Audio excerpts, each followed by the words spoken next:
안녕하세요. 항상 긍정적으로 생각하고 노력하려고 하는 대구에 살고 있는 여성이에요. 거두절미하고 제 이야기를 한번 풀어보려고 합니다. 저는 26살 나이에 남편을 만나 결혼을 했는데 식당을 하고 있는 친정엄마와 저 둘뿐이었다가 저에게도 온전한 가족이 생긴 거죠.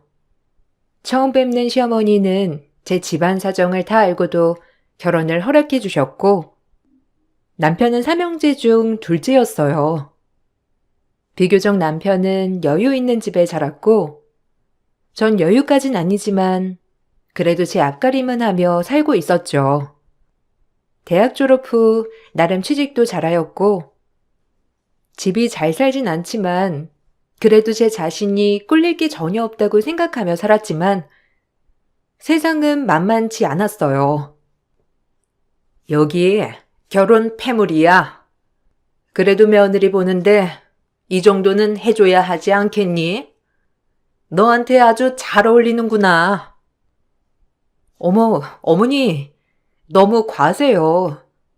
이렇게 큰 다이아몬드는 괜찮은데. 감사합니다. 예쁘게 잘 보관할게요. 너무 감사드려요. 그래, 너도 이제 우리 식구니까 잘 살아보자꾸나. 집안은 여자 하기 나름이야. 여자가 어떻게 하느냐에 따라 집안 분위기가 달라지지. 내 말 명심하고 꼭 새겨둘 거라, 알겠지? 그래도 우리 둘째까지 장가를 가니까 이제 나도 모든 자식들 다 장가를 보내는구나. 이렇게 시원할 수가 없다니까. 그리고 3년 정도는 우리 집에 들어와서 살거라. 정부 치면 좋잖니. 없이 살았지만 그래도 시어머니의 호의에 참 감동했습니다.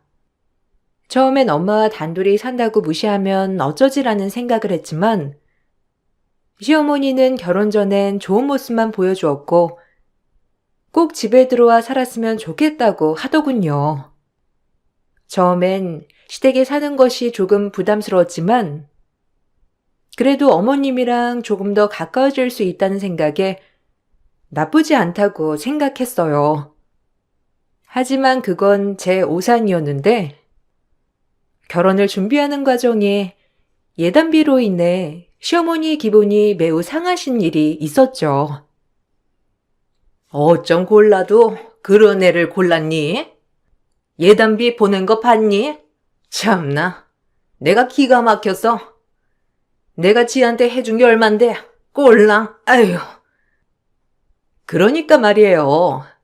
아니 아무리 그래도 지가 받은 것만큼은 해와야지, 안 그래요? 우리 집안을 뭘로 보고? 동서 들어오면 제가 단단히 기강을 잡아야겠어요, 정말. 어이없어. 이게 다 처음부터 잘해주니까 우리 집을 만만히 보고 그런 거라고요. 내 이걸 그냥 없이 사는 것도 눈 감아줬건만 그래도 해올 건 다 해와야지. 꼴랑 1,000만 원이 뭐야? 에휴, 열불나 진짜. 내가 이 집에 들여서 아주 정신 바짝 차리게 만들 거다. 지가 내 아들 아니었으면 이런 집에 시집 올 수나 있었어? 안 그러니? 그렇긴 하죠. 솔직히 동서가 이 집에 들어올 수 없는 군번이잖아요? 보니까 친정엄마도 조그만 기사식당이던데. 내가 진짜 100번 양보해서 허락을 했으면 지가 예단이나 이런 것들은 노력을 해야지. 하여튼 들어오기만 해봐라. 어머님, 노여워하지 마세요. 저희가 있잖아요. 하여튼 아주버님도 그 뻔뻔함에 분명 속아 넘어간 거라니까요. 시어머니는 제가 보낸 예단비를 마음에 안 들어 하셨어요. 그날부터였을까요? 전 시어머니의 눈밖에 난 며느리였습니다. 친정집도 잘 살지 못했고 사정상 남편도 여의치 않아서 저희는 분가를 하지 못했고 둘째이긴 하지만 시어머니 뜻대로 같이 살게 되었죠. 하지만 시어머니는 그런 저희에게 늘 얹혀 산다고 하면서 구박을 하셨고 주말마다 형님네와 서방님네가 방문을 하여 늘 12첩 반상을 차려내야 했어요. 그거마저 참 당연하게 여기셨는데 저도 언젠간 인정받는 며느리가 되겠지라는 마음으로 그저 마음속으로 참아왔어요. 하지만 돌아오는 건 형님과 동서의 무시와 시어머님의 차별이었어요. 어머님, 제가 어머님한테 드리려고 백화점 갔다가 니트 하나 사왔어요. 한 번만 입어보세요. 어머, 너무 잘 어울리신다. 아이고, 무슨 이런 걸 다 사왔니? 하여간 네 센스는 정말 못당한다. 마침 가을도 돼서 니트 한 벌 필요했는데. 어머, 그러게요. 색깔이 화려한 게 어머님한테 너무 잘 어울리셔요. 동서, 진짜 센스 만점이다. 역시는 역시야. 내가 니들 덕분에 산다. 맨날 저거 보면서 분통 터졌었는데 주말마다 그래도 내 기분 풀어주는 건 너네밖에 없어. 그러게요. 평일에 많이 답답하시겠어요. 아, 형님. 이거 동태찌개 다시 해서 저 좀 싸주실래요? 맛있네요. 그나마 형님한테 요리 솜씨라도 있어서 다행이에요. 이것마저 없었으면 진짜 대량 난감할 뻔했는데. 어머님, 안 그래요? 아, 동태가 없어서 다음에 올 때 해놓을 테니까 가져가. 그래도 입맛에 맞으니까 다행이네. 많이 먹어. 없으면 네가 장 봐서 해다 주면 될 거 아니야? 네가 집에서 하는 일이 뭐가 있다고? 밥 먹고 얼른 가서 장 보고 해라. 동서지간에 먹고 싶다는데 안 해줄 건 또 뭐야? 밥 먹고 장 봐와라. 이왕 하는 김에 그네네도 해주면 좋잖니. 어차피 집에서 할 일도 없는데. 지금 장을 또 어떻게 봐요? 엄마도 참. 주말이기도 하고 막히는데 그냥 다음에 해다 먹어요. 그만하시고. 네? 너 지금 매미 앞에서 네 와이프 역성 드는 거냐? 참나. 내가 뭐 무리한 거 요구했어? 애미 말해봐라. 내가 무리한 거 요구했니? 아휴, 아주버님 무서워서 뭐 해달라고 할 수가 있겠나요? 아니에요, 됐어요. 다음에 해주세요, 형님. 어머님, 저 괜찮아요.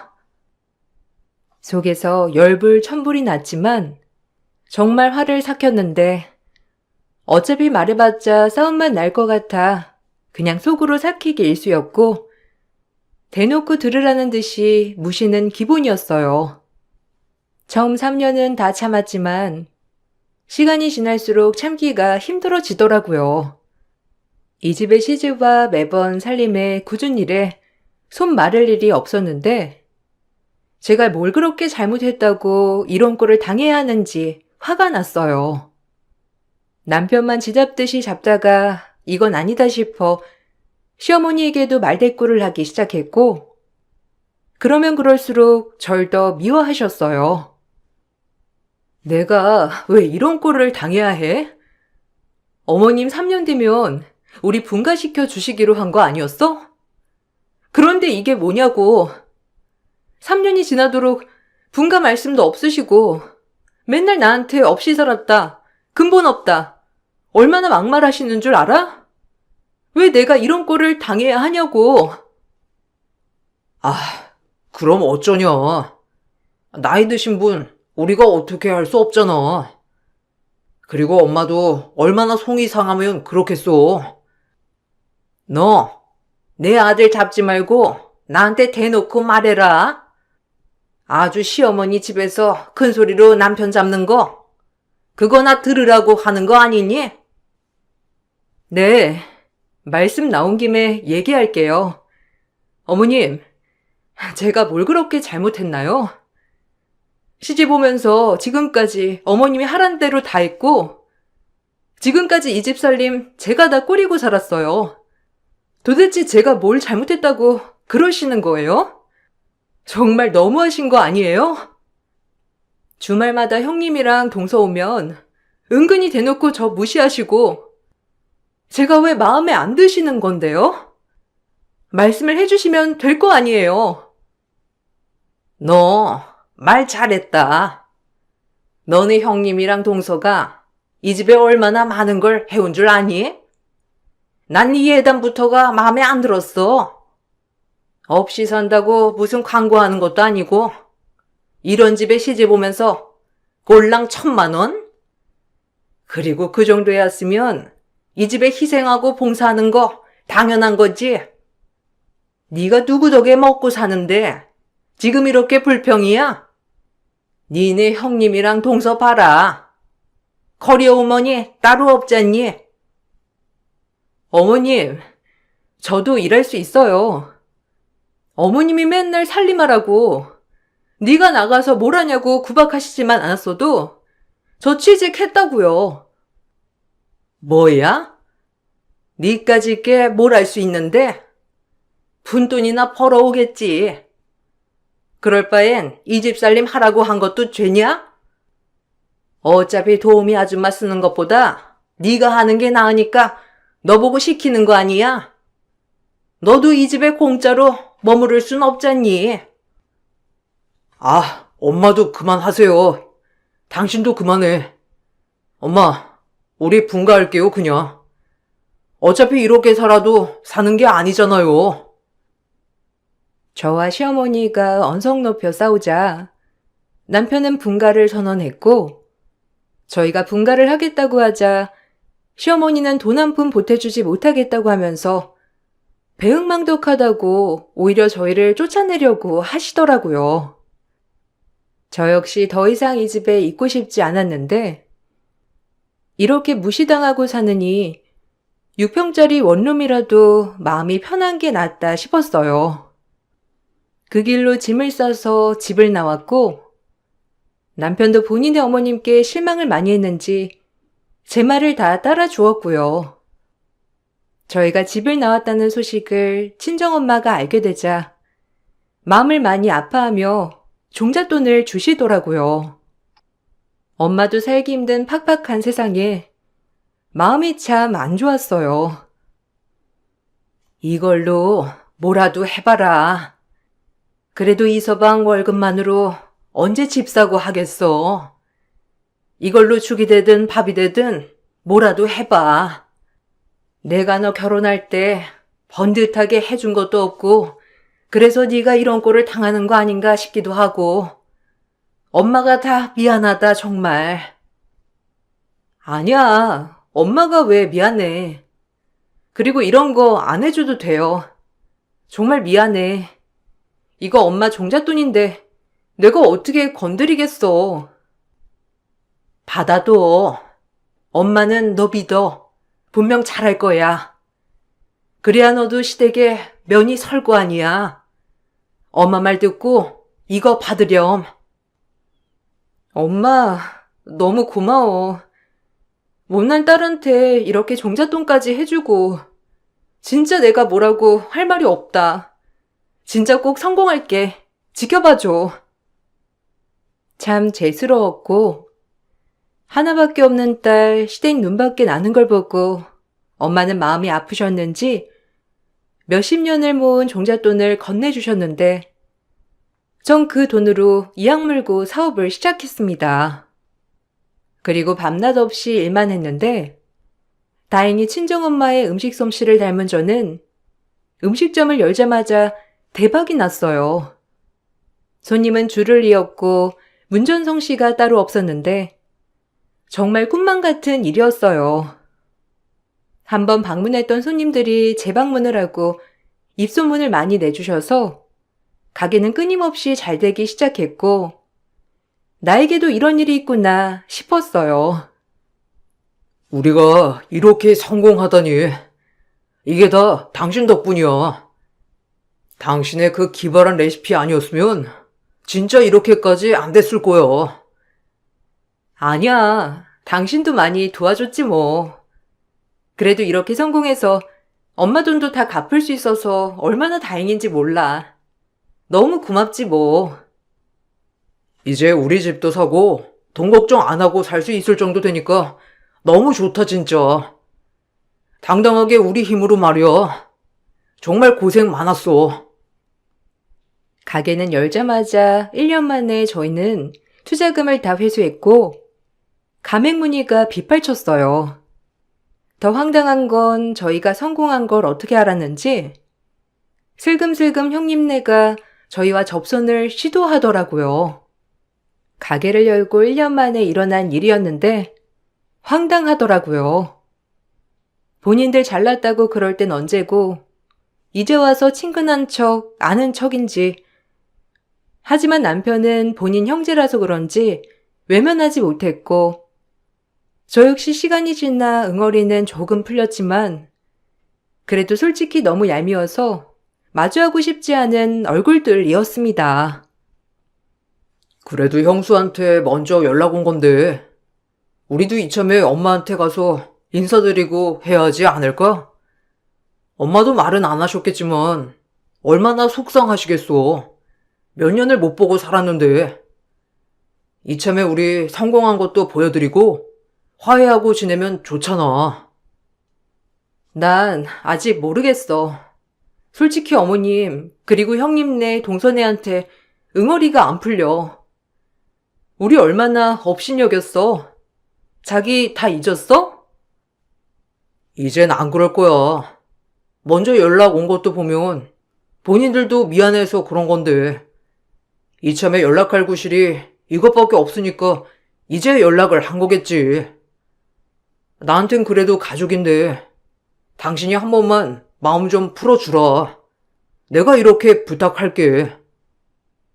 다신 보고 싶지 않은 얼굴들이었지만 남편의 애원에 저도 마음을 열기로 했고 2년 만에 시어머님께 인사를 드리러 갔는데 오랜만에 간 시댁에선 처음으로 앞치마를 한 형님과 동서를 볼 수 있었습니다.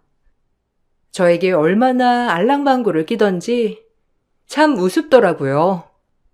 시어머니도 저를 보고 별다른 말씀은 안 하시고 그저 남편을 보자 눈물을 흘리셨어요. 떨떠름했지만 이왕 오게 된 거 그래 응어리 한번 풀어보자 라는 마음도 있었는데 그러나 역시는 역시였죠. 형님과 동서는 원하는 게 따로 있었어요. 어머, 동서 왔어? 얼마만이야 이게? 그동안 연락 딱 끊고 얼마나 섭섭했는 줄 알아? 어서 와. 그래도 동서네 온다고 나랑 동서랑 아침부터 요리 준비하느라 얼마나 시간을 많이 쏟았는데. 우리 요리왕 동서에 비하면 맛있을까 모르겠네. 잘 왔다. 앉아서 밥부터 먹어. 오랜만에 이렇게 삼형제 다 모이니까 너무 좋구나. 네 아버지 살아있었으면 얼마나 잘했다고 할지 모르겠어. 우리 묵혀있던 오해는 다 풀고 지금 이 자리에서 다 털자. 알겠지? 얼른 와서 먹어라. 형님, 어서 앉으세요. 우리 귀하신 형님. 아마 이 집에서 제일 잘 나가시는 거 아니에요? 부러워 못 살겠다니까요. 일에서 기술이 있으면 먹고 살 수 있다니까. 아우, 부러워 정말. 근데 진짜 형님이 하신 음식들 정말 맛있었잖아요. 확연히 다른 태도에 거부감이 들었고 이 집에서 살면서 늘 서럽기만 했는데 이런 대접을 받으니 참 어찌할 줄 몰랐죠. 그럼에도 불구하고 남편은 본인 형제들과 어머니라 그런지 매우 기분이 좋아 보여서 그저 남편만을 위해 참았습니다. 아직까지 호의를 보이고 있으니 그냥 참자라는 마음이었고 중간중간 표정 관리가 안 되었지만 허벅지를 꼬집으며 참았어요. 그래, 장사는 잘 된다더니 뭐 얼마나 잘 되길래 얘네들이 이렇게 호들갑을 떠는 거냐? 뭐 연매출이 얼마인데? 다행히 목도 좋고 때를 잘 잡아서 잘 되는 거죠. 막 떠들썩하게 잘 되는 건 아니에요. 그래도 먹고 살만은 해요, 이제. 처음 이 집 나가고 원룸에서부터 시작했거든요. 형님네랑 동선에 어머님이 다 집 한 채씩 해주실 때 저희는 저희 힘으로 지금까지 올라온 거죠.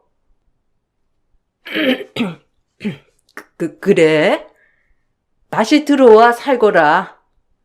애도 남의 손에 맡기는 것보다 이 할미가 봐주는 게 낫지 않니? 너 사업 때문에 바쁠 텐데. 아니요. 요샌 시터가 거의 다 챙겨줘요. 주말엔 애랑 시간 많이 보내려고 하고요. 그러니까 어머님 신경 안 쓰셔도 돼요. 아니 넌 어쩜 그렇게 딱 잘라 거절하니? 남보단 내가 나을 거 아니야. 내가 봐주겠다는데도 그렇게 딱 잘라 거절해야겠어? 네. 예전에 이 집에 살 때 우리 아름이 우는 소리도 듣기 싫어하셨잖아요. 지금 시터 정말 좋은 사람이에요. 괜찮아요. 제 말에 어머님은 기분이 이상했는지 표정이 안 좋아지셨는데 이제 와서 다시 들어와 살라니 기가 막혔습니다. 전 혹여나 저희가 운영하고 있는 음식점에 콩고물이라도 바라는 것 같아 내심 기분이 안 좋았고 제가 시어머니와 대화해서 이렇게 철벽을 치자 동서와 형님은 대놓고 저희에게 돈을 꺼달라는 식으로 얘기를 했어요. 그걸 빌미로 오늘 자리를 마련했던 거고 이 집 식구들은 하나같이 변하지 않았더군요. 이제 돈 좀 버니 사람 취급을 해주며 돈을 꺼달라는 심보 진절머리 났어요. 어머, 형님도? 무슨 그렇게 딱 잘라 거절을 하세요? 어머님 무한하게. 사실 형제 좋다는 게 뭐예요? 이랑 아주버님 사업하는 거 요즘 좀 어렵거든요. 투자금만 있으면 다시 일어설 수 있을 것 같긴 한데. 어머님은 이미 저희에게 투자를 많이 해주셔서 여의치도 않고 그나마 투자할 수 있는 게 형님네잖아요. 어떻게 생각하세요? 그래도 가족인데. 그래, 너희가 잘 되는 김에 얘네 좀 도와줘라. 형제 좋다는 게 뭐야? 너네가 조금만 도와주면 얘네 일어설 수 있대. 아, 형이랑 동생네가 다 어렵구나. 내가 집에 가서 이 사람이랑 상의해 볼게요. 참 힘들었겠다. 말도 못하고. 마음이 안 좋네요. 뭐? 상의? 아니요, 죄송해요. 저희 투자 못 해드려요. 저희도 이제야 막 빛을 본 거고요. 투자할 돈도 없고요. 죄송합니다. 얘 좀 봐. 네 남편은 괜찮다는데 왜 네가 난리야? 그리고 형제가 좀 투자해 줄 수도 있는 거지. 어쩜 이러니 너는? 어머니도 예나 지금이나 안 변하셨네요. 이제 와서 형제 좋다는 게 뭐냐뇨? 그동안 저희 한 번도 안 찾으시다가 이제 와서 돈 필요하니까 이렇게 찾은 거 아니에요? 막말로 어머님 재산 다 형님네랑 동선에 들어간 거잖아요. 저희한테 뭐 10원 한 장 들어간 거 있어요? 그래놓고 투자를 하라니. 못 들은 걸로 하겠습니다. 당신도 그런 줄 알아. 나 절대 투자 못하니까. 그리고 제 사업 진행하는데 이 돈 한 푼 들어간 거 없고요. 다 친정엄마 돈으로 시작한 거예요. 이 사람한테 권한 없으니까 그런 줄 아세요. 전 그 자리에서 일어났고 남편은 안절부절 못하다가 결국 저를 쫓아왔어요. 그리고 차에서 저한테 섭섭하다는 둥, 이렇게 오랜만에 보는 가족들한테 왜 이러냐는 둥 헛소리를 하는데 참 기가 막히면서 정말이지 천지구분 못하는 남편이 어처구니가 없었어요. 너무한 거 아니야? 그래도 2년 만에 보는 가족인데 그렇게 무자르듯 딱 잘라서 말하고. 형수랑 재수씨가 얼마나 고민하고 꺼낸 말이겠소. 좀 이해 못해? 너한텐 남이어도 나한텐 하나뿐인 가족이야. 이번 일 진짜 너무한다. 너 이렇게 모진해였니? 뭐? 내가 그동안 어떻게 참아왔는데. 막말로 동서랑 형님, 나 얼마나 깔보고 무시했어? 거기다 어머님까지 더불어. 그래놓고 이제 와서 투자금 좀 해달라고? 절대 못해줘. 내가 왜? 나 우리 엄마 종잣돈으로 시작한 사업이야. 본인들이 한 푼이라도 보태줬어? 이대로 손절하려면 하라고 해. 나 아쉬울 거 하나 없어. 내가 그동안 당한 것들만 생각하면 이가 갈려. 알아? 당신 때문에 참는 거야. 아, 모질다 진짜 너라네. 그놈의 돈.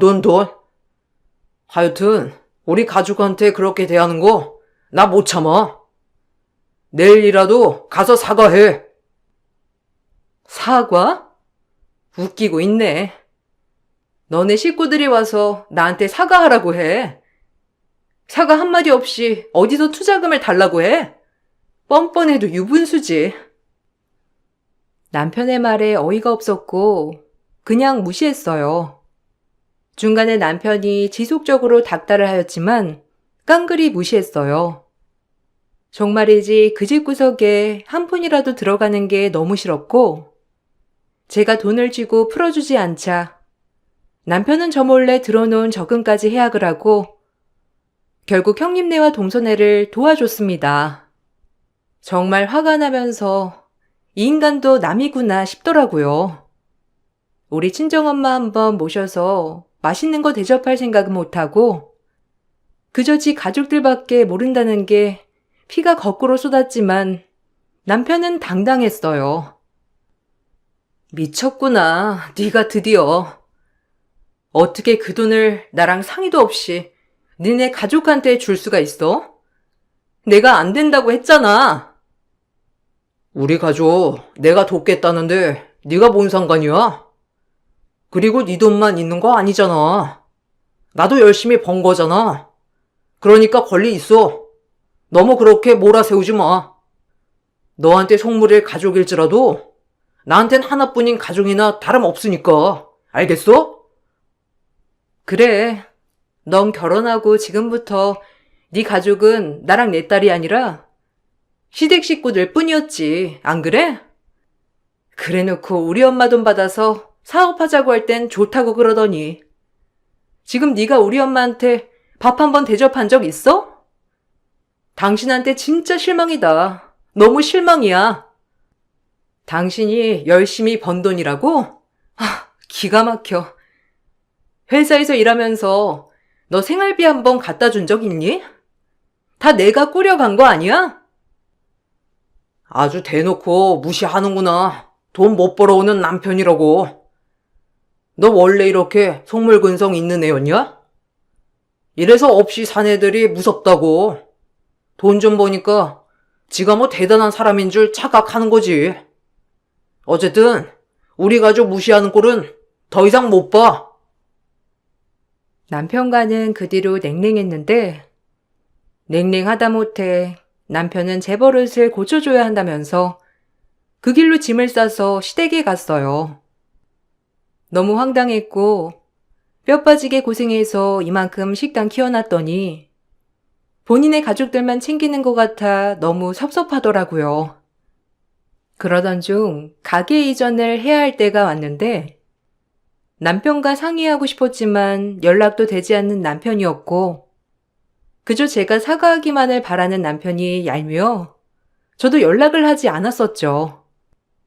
전 그대로 혼자 가게 이전을 준비하고 있었고 한창 바쁘고 예민한 이 시점에 시어머니가 전화가 왔는데 아주 노발대발 화난 목소리로 말이죠. 전화를 받기 싫었지만 남편과 얘기도 해야 하고 또 무슨 일일까 하는 마음으로 전화를 받았어요. 시어머니가 당장 본인의 집으로 오라고 하면서 전화를 끊었습니다. 너 어디 있니? 지금 당장 우리 집에 오너라. 기가 막혀서. 내가 혈압이 거꾸로 올라. 이 전화 끊자마자 당장 출발해. 무슨 일이신데요? 저 지금 바빠서 그래요. 말씀해 주시면 이따 저녁이라도 들릴게요. 무슨 일 있으세요, 어머니? 일단 와서 얘기해. 참나, 기 막혀 진짜. 그럼 네 주제에 그럼 그렇지. 전화 끊고 꾸물거리지 말고 바로 출발해. 시어머니 전화를 끊고 시댁으로 향했고 남편도 시댁에 있던 터라 겸사겸사 얘기 좀 해봐야겠다 생각하고 출발했어요. 하지만 현관문을 들어서는 그 순간 다짜고짜 시어머니는 제 뺨을 날리는 게 아니겠어요? 정말 황당하고 기가 막혔는데 시어머니에게 뺨을 맞은 이유는 단순했습니다. 내 점포에 붙은 폐업 딱지를 보고 단박에 뺨을 날린 거더라고요. 그리고 곧장 저에게 그동안 시댁에 남아있던 작은 짐들을 싸라고 하시며 막말을 하기 시작했습니다. 맞았는데 웃음이 나면서 맞자마자 저도 똑같이 시어머니에게 뺨을 날렸고 뺨을 맞은 시어머니가 저에게 다가오자 아주 머리를 잡고 흔들어대며 날려버렸어요. 어찌나 속이 통쾌하던지 10년 묵은 채증이 내려간 것 같았고 남편과 시어머니는 어이가 없다는 듯이 말을 했어요. 지금 네가 나를 쳐? 정신 나간 거 아니야 너? 정신이 어떻게 된 모양이지? 점포 패요? 그게 무슨 말이야? 네가 그럼 그렇지. 넌 면상이 사업할 면상도 아니야. 꼴랑 몇 년 돈 좀 만졌다고 네가 뭐 되는 줄 알았지? 근데 패요?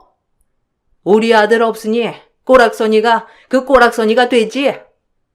내 아들 눈 뜨고 코 베이는 꼴은 못 봐. 당장 이혼해. 너같이 무식하고 시애미한테 이렇게 대하면 못 참아.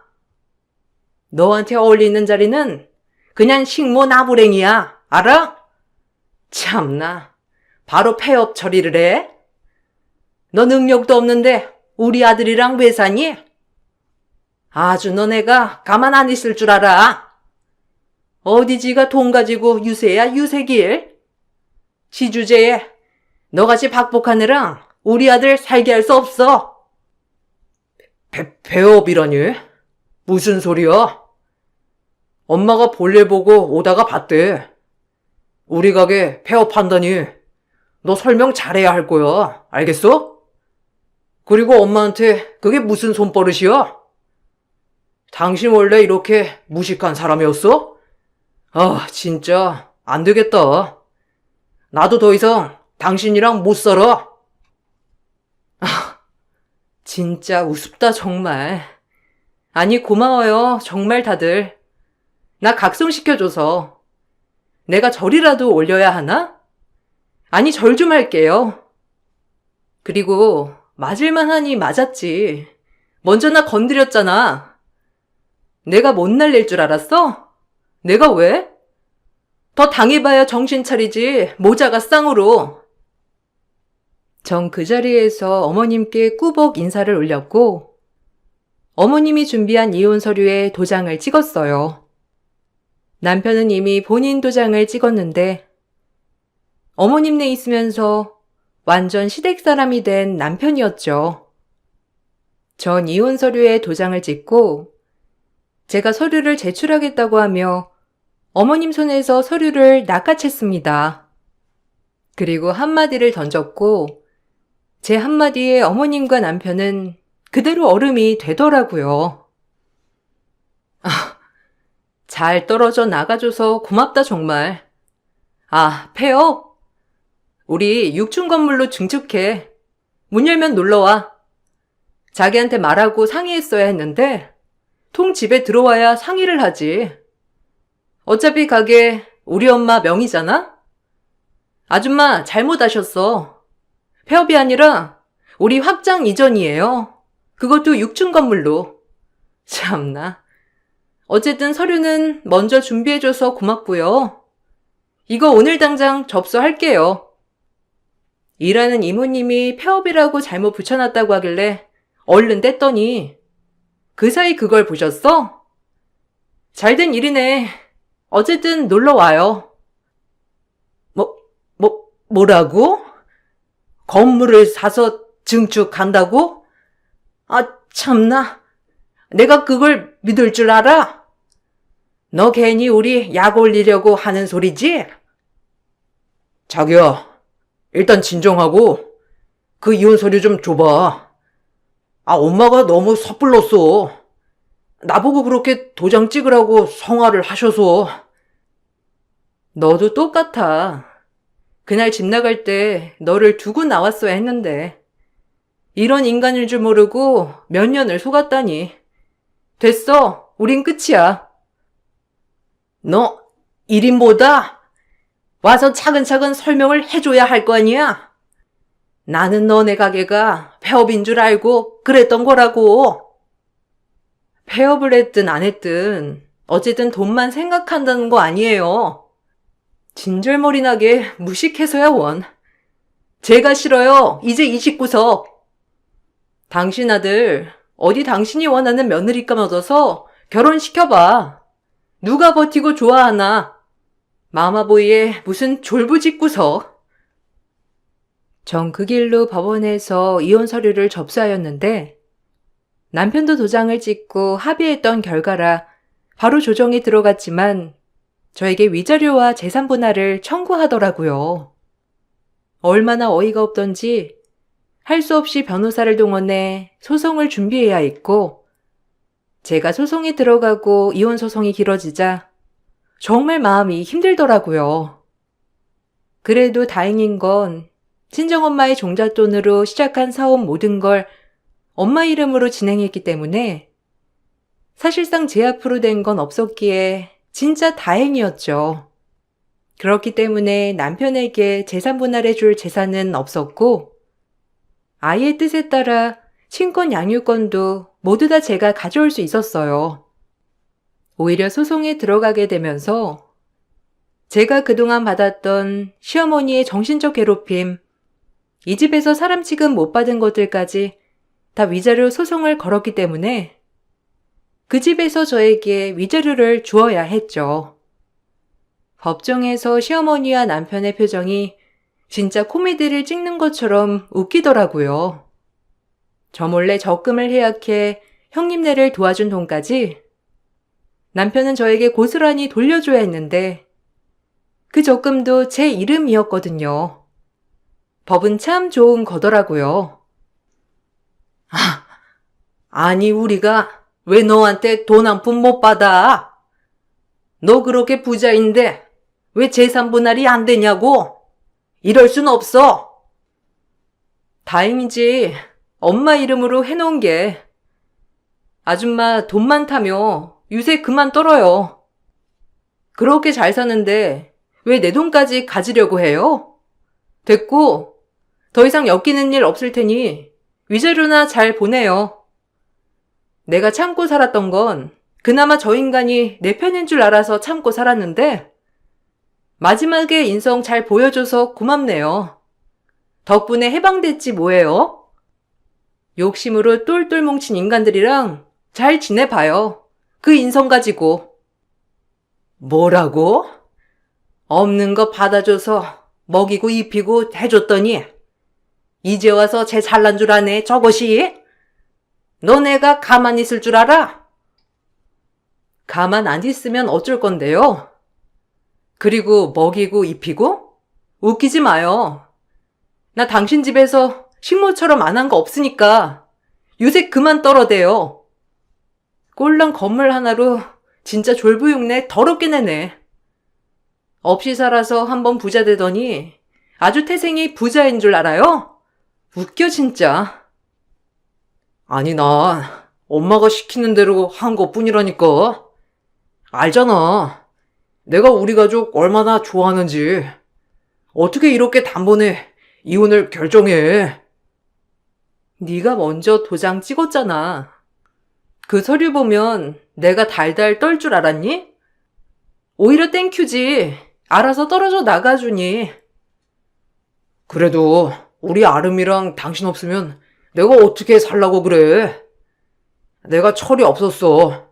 그러니까 한 번만 봐주라. 아니, 난 당신 같은 인간이랑 못 살아. 요 몇 달 당신 인성 다 봤거든. 니네 엄마랑 아주 똑같더라.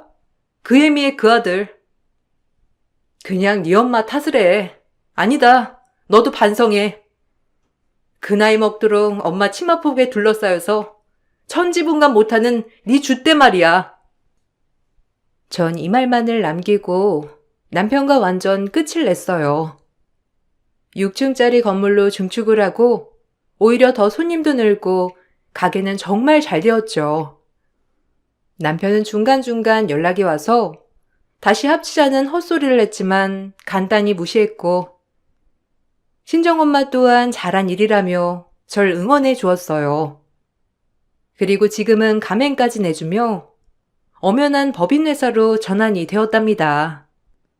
한 치 앞도 모르는 인생, 이악 물고 열심히 버티고 살다 보니 이렇게 좋은 날도 있구나 싶어요. 가끔 지치고 힘들 때 그동안 힘겹게 살아왔던 것을 생각하면 지칠 틈도 없는 것 같고요. 인생에서 언제가 제일 행복하냐 물으면 전 지금 바로 이 순간이라고 대답할 만큼 정말 행복합니다. 그리고 저만 바라보시는 친정엄마에게 이렇게 당당한 모습을 보여줄 수 있어서 제일 기뻐요.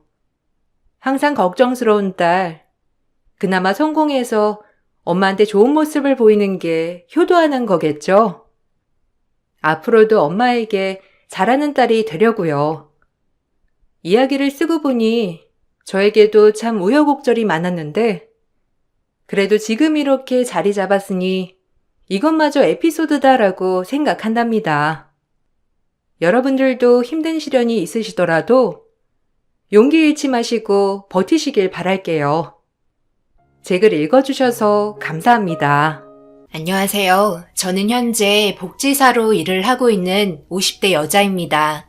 요즘 모두들 많이 어려우시죠? 저희 집안 또한 상당히 어려워졌네요. 남편이 다니던 회사는 자금이 원활하게 돌아가지 않아 결국 부도가 났고 하나 있는 딸마저 백수가 되고 말았습니다. 다행히도 저는 아직까지 많은 월급은 아니지만 저희 가족 입에 풀칠할 정도로 버티고 있긴 하네요. 이런 상황이 언제까지 지속되려는지는 모르겠지만 하루빨리 예전처럼 웃으면서 서로 얼굴 보는 날이 다가왔으면 좋겠습니다. 제가 여기에 사연을 신청한 이유는 제가 앞으로 어떤 식으로 일을 처리하면 좋을지 다수의 의견을 들어보고 싶어 신청하게 되었어요. 아무래도 다양한 연령대의 사람들이 시청하는 곳이라 많은 도움이 될 것 같습니다. 제가 하는 일이 워낙 노인분들을 많이 접하다 보니 별의별 일을 겪게 되었어요.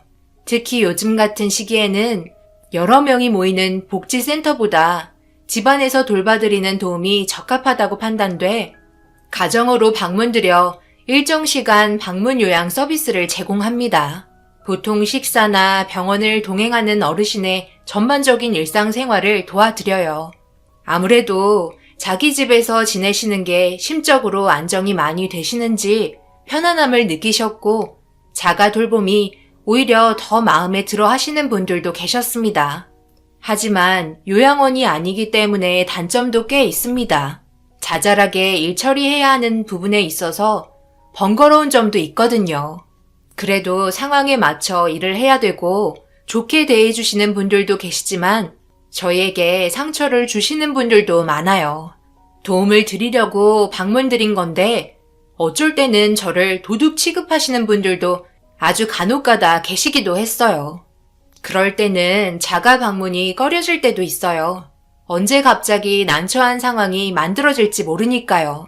그래도 저희 복지사의 도움을 간절히 원하는 분들도 많이 있기 때문에 힘들어도 하루하루 참고 견디며 돌봐드리고 있었어요. 그런데 어느 날 새로 방문을 드려야 하는 곳이 접수가 되었고 그 집에 도착한 순간 현관 밖에서 집안에서 들리는 대화 내용을 듣게 되었어요. 아무래도 자식들인 것 같았습니다. 말도 거침없이 오고 갔고 불만이 많은 듯 보였어요. 그래서 언제 들어가야 할지 난감했었죠. 여기서 혼자 지내시기에는 딱 적당한 집 같네요. 복지 신청도 했으니까 조만간 방문 드릴 거예요. 필요한 거 있으면 도움 받고요.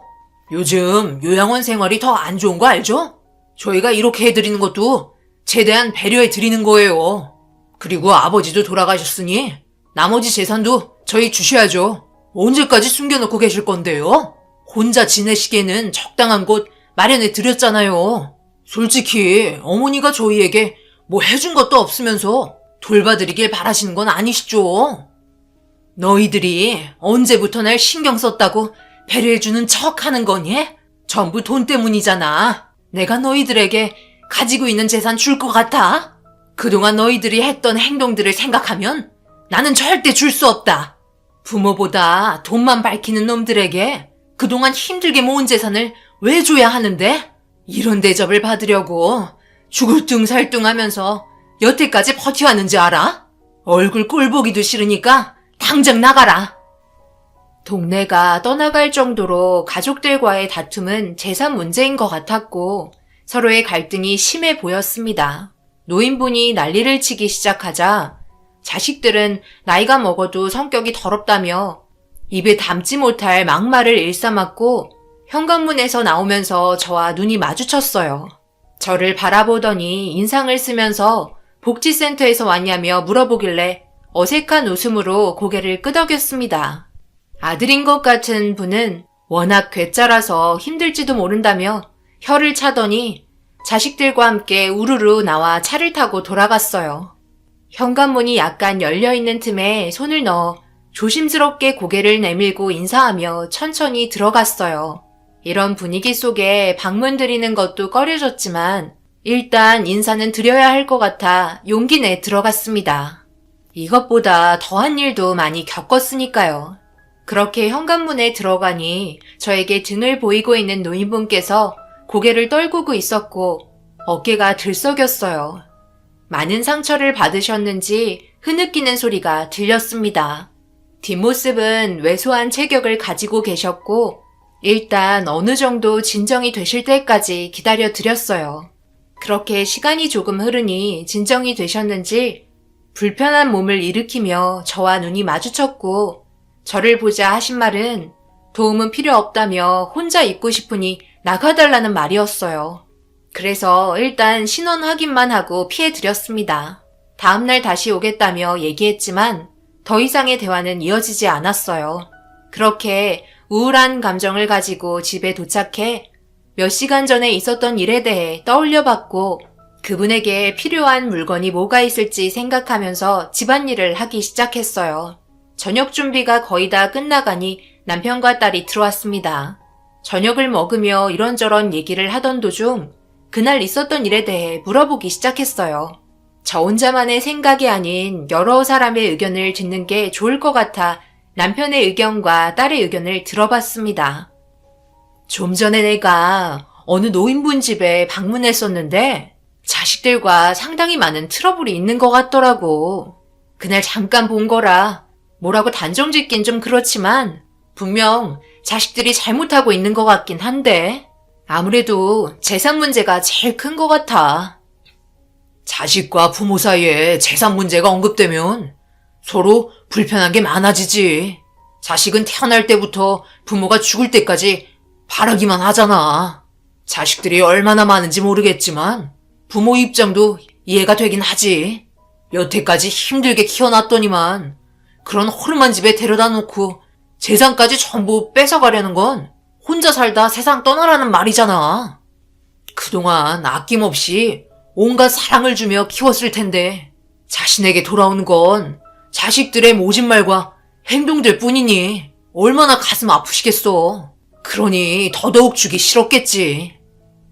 남편은 뭘 해주기보다 딸같이 다가가 많은 대화를 해주는 게 제일 좋을 것 같다며 친구가 되어주라고 하더라고요. 위로를 받을 수 있는 사람이 한 명이라도 있다면 삶에 큰 도움이 된다며 저에게 조언을 해주었고, 딸 역시 자식들이 너무한 것 같다며 분노하고 있었습니다. 그날 저녁 무슨 대화를 이어나갈지 많은 생각을 했고, 제가 도움을 줄 수 있는 건 최대한 도와드리고 싶어 다음날 다시 찾아뵐 때 간단하게 먹을 거 몇 개 사들고 현관문을 두드렸습니다. 잠시 뒤 현관문을 열어주면서 뭐하러 또 왔냐며 날카롭게 말을 이어나가셨고, 이런 일은 한두 번이 아니라서 아무렇지도 않게 들어갔어요. 지내시면서 별일 없으셨어요? 그래도 어제보다 오늘이 좀 더 괜찮죠? 살다 보면 별의별 일 다 겪잖아요. 안 와도 된다니까 왜 온 거야? 도움받을 정도로 내가 약해 보여? 혼자 있고 싶은데 왜 이렇게 귀찮게 하는 사람들이 많은 거야? 별 문제 없으니까 볼일 다 봤으면 이만 나갔으면 좋겠네. 내가 그쪽한테 아쉬워해야 할 일도 없고 혼자서 잘 살아갈 수 있어. 알겠어요. 원하시는 대로 하시면 저야 편하죠. 그렇다고 그냥 나 몰라라 할 수는 없어요. 제 직업이라 어쩔 수 없는 거니까 이해해 주세요. 그나저나 점심은 드셨어요? 아직 아무것도 안 드셨죠? 뭐 좀 사왔으니까 요기 좀 하고 계세요. 제가 해드릴 수 있는 건 하고 들어가야 저도 마음이 편해요. 제 입장도 생각해 주셨으면 좋겠네요. 아유, 어제부터 아무것도 안 드신 거예요? 냉장고가 텅텅 비었네요. 일단 제가 간단하게 장 봐올 테니까 떡 좀 드시고 계세요. 여기 근처에 시장이 있거든요. 거기에서 제일 맛있는 떡집에서 사가지고 온 거예요. 안 좋은 일이 있어도 끼니는 거르면 안 돼요. 병 생겨요. 아시겠죠, 어르신? 저는 노인분의 말을 들어주면서 제가 하고 싶은 말 다 하며 해야 될 일을 계속 진행했습니다. 저 같은 사람 처음 봤다는 눈빛을 계속 보내며 멍하니 바라보고 있었고, 밝게 웃으면서 현관을 나섰어요. 그날 저녁거리를 사가지고 들어왔는데 안 드실 것처럼 예민하게 구시더니 배가 많이 고프셨는지 사가지고 온 떡을 다 드셨더라고요. 괜히 뻘쭘해 하실까봐 못 본 척 저녁 차렸습니다. 아무래도 며칠 뒤면 저를 편하게 대해주실 것 같았어요. 그래서 지속적인 관심을 계속 보였고, 노력하는 모습을 보이자 어느 정도 받아주는 것 같았어요. 그렇게 저희는 점점 가까워졌고, 어느 정도 시간이 지나자 개인적인 사생활까지 전부 털어놓을 정도로 좋은 관계를 유지하게 되었습니다. 그런데 노인분과 같이 저녁 먹고 있는 날 갑자기 현관문을 강하게 두드리는 소리가 들렸고, 고개를 돌려 밖을 보니 자식들이 들이닥쳤고 또 한 번 한바탕 소란이 일어났습니다. 뭐야? 저녁 먹고 있었네?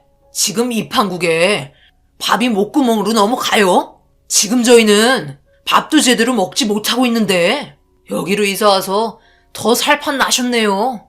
어떻게 하실 건지 결정하셨어요? 지금 사업 자금이 급하게 필요하다니까요. 일단 좀 진정하세요. 그리고 어머님 저녁 드시고 계시는데 이런 식으로 막대하시는 건 자식 입장에서 잘못됐다고 생각되지 않아요? 저기요. 아줌마는 뭔데 남의 가정사에 참견이야. 아줌마가 뭘 한다고 지금 나대냐고. 알지도 못하면 빠지지 그래. 뭐라고요? 저는 어머님을 보살펴드려야 할 복지사고요. 그리고 제가 그쪽보다 어른이니까 할 수 있는 말은 당연히 해도 된다고 생각하는데요. 어머님 식사 중이셨으니까 그런 문제는 나중에 다시 하든지 하세요. 이 아줌마가 아예 개념을 상실하셨네. 제가 지금 뭐라고 했죠? 어머니에게 받아야 될 재산이 있다고 했잖아요. 어머니, 어차피 늙어 세상 떠나면 우리 돈 되는 건데 그거 꽁꽁 싸매고 안 꺼내면 모든 게 좋아질 것 같아요? 장례식이라도 제대로 받고 싶으면 지금 당장 가지고 있는 거 전부 주셨으면 좋겠네요. 아, 진짜 제가 이렇게 간절하게 부탁드리는데 계속 무시하실 거예요? 자식이라는 사람이 무작정 찾아와서는 돈부터 달라는 게 너무 마음에 안 들었어요. 거기에다가 이분과 좋은 관계를 유지하고 있었는데 갑자기 찾아오는 바람에 순식간에 안 좋은 분위기에 저 또한 화가 머리끝까지 올라오고 말았습니다. 저는 더 이상 부모를 막대하는 자식을 두고 볼 수 없어 경찰에 신고한다고 난리를 치기 시작했어요. 저는 직업 특성상 어머님의 안전을 지켜야 했기 때문에 내린 결정이었습니다. 제가 경찰에 신고를 하자마자 난감했는지 급하게 자리를 떠났고 상황은 종결이 되었어요. 이런 삶을 여태껏까지 살아오셨다는 거에 너무 마음이 아프더라고요. 어머님은 털썩 주저앉더니 가슴을 치며 오열하셨고 상당히 괴로워 보이셨습니다. 그렇게 아무 말 없이 한참을 곁에서 지켜드렸어요. 어느 정도 시간이 지나자 진정이 되셨는지 힘겹게 일어나셔서는 이런 모습 보여 미안하다며 다음에 다시 찾아와 달라며 방으로 들어가 누우셨습니다. 저는 집안을 대충 정리하고 인사드린 뒤 집으로 돌아갔어요. 집에 가는 동안 정말 많은 생각을 하게 되었어요. 이런 경험을 해본 건 처음이라 앞으로 어머님을 어떻게 지켜드려야 할지 걱정이 많았습니다. 그렇게 다음날 아침 일찍 어머님을 찾았고 괜찮은 과일이 싸게 나와 사들고 현관문을 두드렸는데 어머님이 방에 안 계신지 조용하더라고요.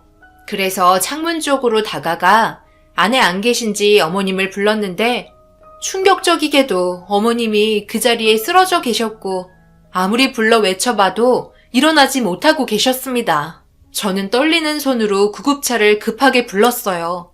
언제 쓰러진 건지 모르기 때문에 위급한 상황이었고 응급실에 도착해 어떤 상태인지 몰라 불안한 마음으로 기다리고 있었습니다. 잠시 뒤 의사가 와서 어머님의 상태에 대해서 알려주셨고 충격적이게도 어머님은 암이라는 진단을 받게 되었습니다. 암 말기라 앞으로 살 날이 얼마 남지 않았다는 진단 결과에 그동안 얼마나 힘들었을지 생각이 들자 저도 모르게 눈물이 흘렀어요. 어머님은 한참 동안 깨어나지 못하셨어요. 그리고 더 이상의 항암 치료도 무의미할 정도로 심각한 상태였습니다. 연세가 많으셔서 그나마 진행이 더뎠던 거라며 얼마 남지 않았기 때문에 마음의 준비를 해야 한다고 하셨어요. 한참 동안 시간이 흐르고 정신이 드셨는지 저를 바라보셨고 그냥 내버려 두지 왜 데려왔냐고 떠나는 것도 마음대로 떠나지 못하냐며 한숨을 내쉬었어요. 아무래도 정신을 잃으셔서 그런지 기력이 많이 떨어지셨고 어머님은 힘든 몸을 일으켜 퇴원하셨습니다. 병원에서 치료를 더 받는 게 어떻겠냐고 여쭤봤지만 더 이상 살아봤자 무슨 의미가 있겠냐면서 발걸음을 옮기셨어요. 그렇게 어머님을 뒤따라 별로 가고 싶지 않은 집에 다시 도착을 했고 늦었으니 들어가 보라며 조용히 현관문을 닫으셨습니다. 하지만 이렇게 그냥 다시 가버리면 또다시 무슨 일이 발생할지 몰라 걱정되는 마음에 저는 뭘 놓고 간 것 같다며 핑계를 대곤 현관문을 열어 들어갔어요. 그리곤 집안 정리를 하고 간단하게 저녁밥상 차려드렸습니다. 계속해서 끼니를 거르게 되면 안 될 것 같아 챙겨드렸어요. 그냥 누워있고 싶다는 말에도 강제로 일으켜 세워 밥 한 숟갈 뜨게 했습니다. 이렇게라도 드셔야 회복할 수 있죠. 안 그럼 또 쓰러지게 되어 있어요. 제가 어머님 담당인 만큼 최선을 다해 보살펴 드릴 테니까 어머님은 그냥 받기만 하세요. 몸을 어떻게 관리하셨길래 이 모양인 거예요? 자식들은 어머님의 몸 상태를 모르고 있어요? 알고 있지. 왜 모르겠어?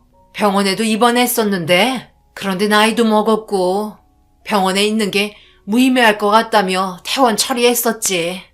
내가 여태껏 살아오면서 느낀 건 자식들에게 너무 오냐오냐해서 키웠던 게 문제였던 것 같아.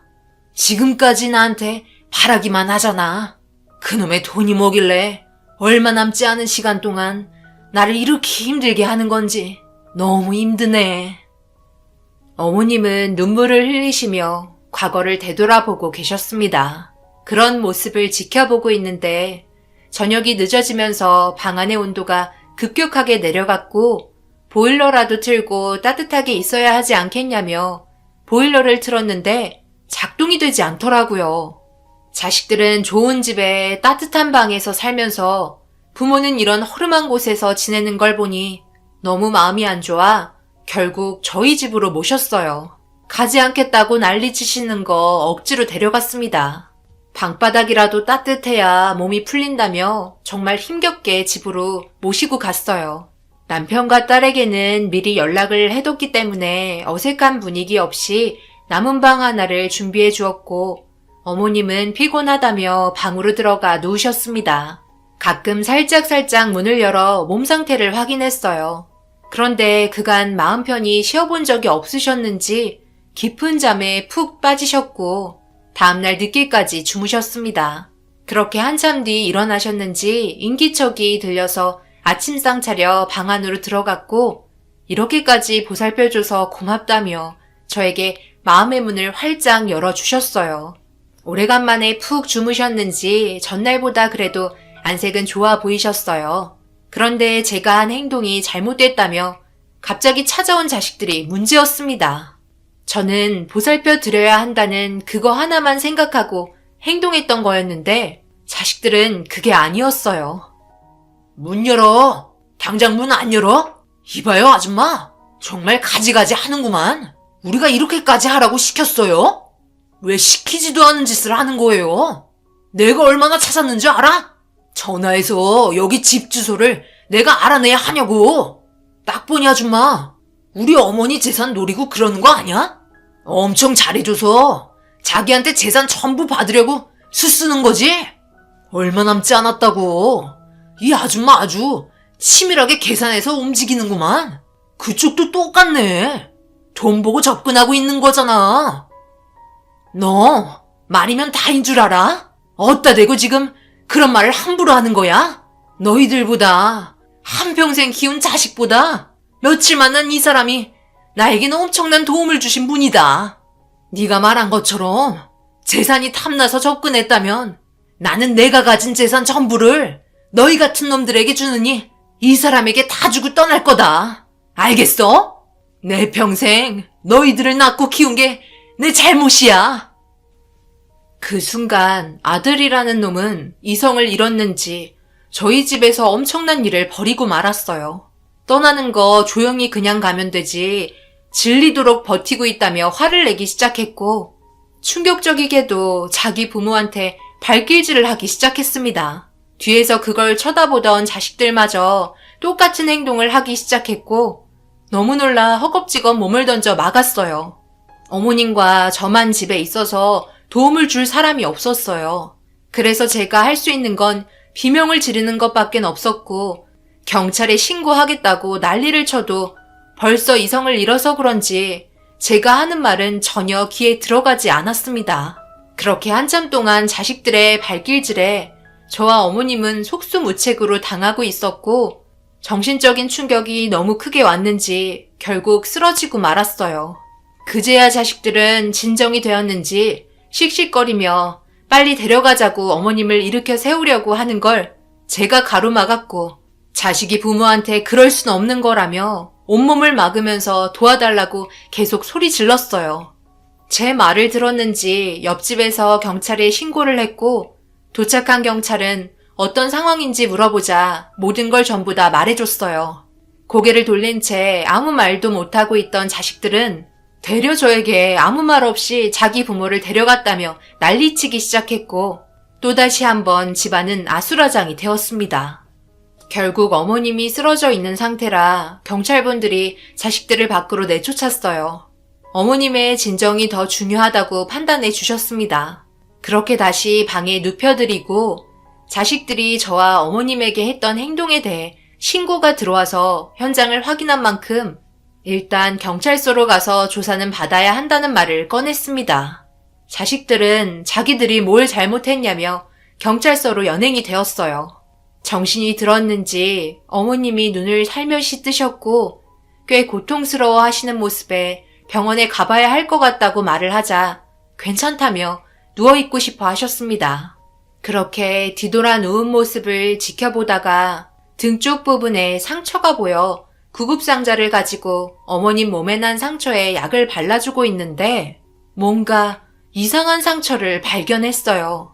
분명 어디서 많이 본 것 같은 상처였고 어머님한테 실례한다며 옷을 조금 더 올려 상처를 확인하자 등 전체가 화상을 입은 상태였습니다. 그리곤 저는 그 상처를 보자마자 심장이 요동쳤고 숨이 가빠지기 시작했어요. 지금으로부터 50년 전 제 나이 7살 때쯤 엄마 말을 안 듣고 언니 오빠들이 노는 곳으로 따라갔는데 폐가에서 불장난을 하고 있는 걸 구경하다가 폐가 전체가 불이 났었고 다들 도망가고 저만 남아있는 상태에서 눈물을 흘리며 밖으로 나가지도 못하고 있자 급하게 어머니가 저를 찾아 뛰어오셨습니다. 그때 저를 살리겠다고 뛰어들어 저를 안고 밖으로 나오던 도중 옷에 불이 붙어 등에 화상 자국이 남았었어요. 그때 당시 다리에도 화상 자국이 있어 상처가 다리에도 난 것 같다며 오른쪽 다리를 올렸는데 역시나 똑같은 위치에 상처가 남아 있었습니다.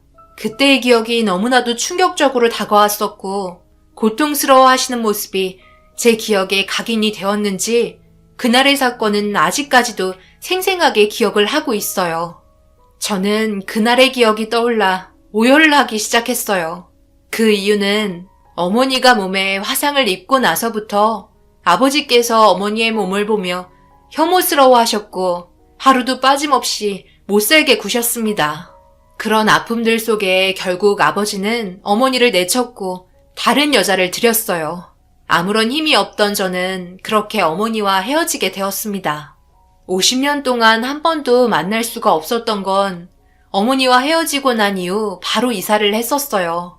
아예 어머니와 만날 수 있는 모든 것들을 아버지는 차단을 했던 것 같았어요.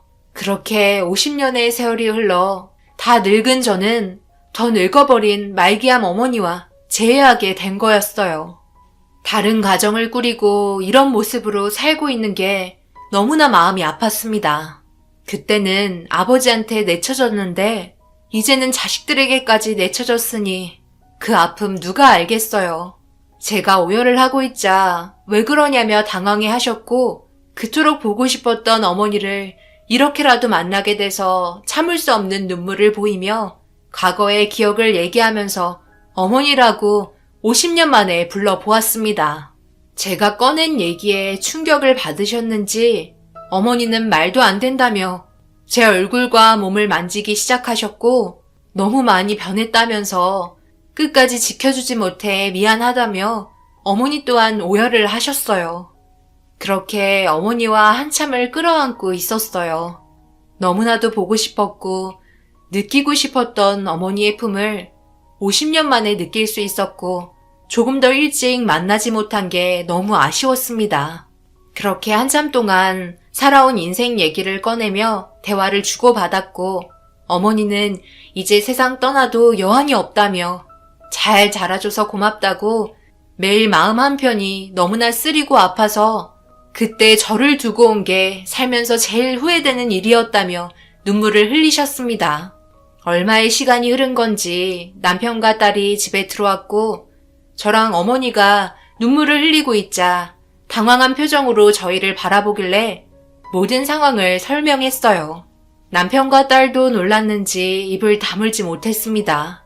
그렇게 함께 있는 시간이 더욱더 소중하게 다가왔고 경찰서에서 조사가 끝이 났는지 합의할 거냐고 물어보길래 법대로 처리하겠다며 합의는 없다고 얘기했어요.